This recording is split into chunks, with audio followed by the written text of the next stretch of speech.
আসসালামু আলাইকুম শাইখ। ওয়ালাইকুম আসসালাম ওয়া রাহমাতুল্লাহি ওয়া বারাকাতুহু। জি বলেন। জি শাইখ, আমি বাংলাদেশের কুষ্টিয়া থেকে বলছি। আমার প্রশ্নটা হচ্ছে, আমার নানির চোখে পর্দা ফেটে গেছে, যার কারণে তাকে চিকিৎসা অবস্থায় চিকিৎসা দেওয়া হচ্ছে। তো তার যে চোখে পর্দা ফাটার কারণে তিনি এখন চোখে দেখতে পান না বা একটু সমস্যা হয়। তো একজনা তাকে আমল করতে বলছেন, যে ইয়া নূর, এইটা 11 বার পরে বুড়ো আঙ্গুলে ফু দিয়ে তার চোখে দিতে, তাহলে নাকি চোখের জ্যোতি বাড়বে। কিন্তু এটা আমার কাছে সন্দেহজনক লাগে, জি এবং ঠিক। এই ক্ষেত্রে আমার সঠিক কোনো জ্ঞান নেই। জি ঠিক আছে। জাযাকাল্লাহ খাইর। ইয়া চোখের জ্যোতি বৃদ্ধি করার জন্য ইয়া নূর বলে, মানে আল্লাহর নাম নূর। হে নূর মানে হে আল্লাহ।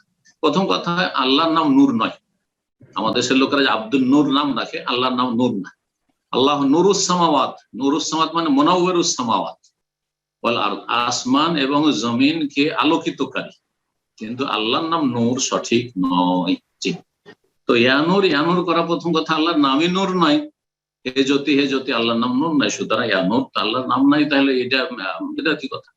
তারপরে সেটারই আবার চিকিৎসা হবে, জ্যোতি বাড়বে চোখে ফুঁক দিলে, অথবা বৃদ্ধাঙ্গলে ফুঁক দিয়ে বা সাত আঙ্গুলে ফুঁক দিয়ে, যেটাই করুক বিদাতিরা চোখে লাগায়, এগুলো বিদাত। কোন জয়ীফ হাদিস নেই, সহিহ হাদিস তো দূরের কথা, কোন জয়ীফ হাদিস নেই, কোন সাহাবীর আমলে নেই।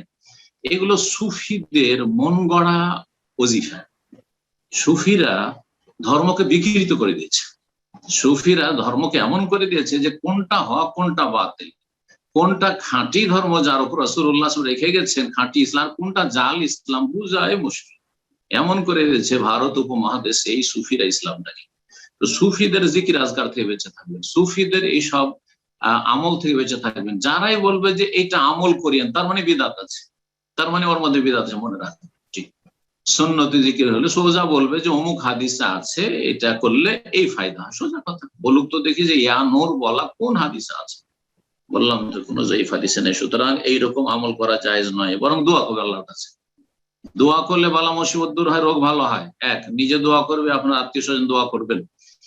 2 নম্বর, সাদকা করলে বালা মুসিবত দূর হয়, তিনিও সাদকা করবেন, তার পক্ষ থেকে আপনারা সাদকা করবেন যে আল্লাহ আমার নানিকে ভালো করে দাও। এইভাবে ইনশাআল্লাহ। তারপরে পার্থিব যে এলাজ চিকিৎসা রয়েছে, ভালো সুচিকিৎসার ব্যবস্থা করবেন। আল্লাহ যেন শেফা দান করেন, এবং আল্লাহ রাব্বুল আলামিনের কাছে দোয়া করি তার আগে আল্লাহ শিরক বিদআত থেকে, বেদাতে আমল থেকে বাঁচিয়ে রাখেন।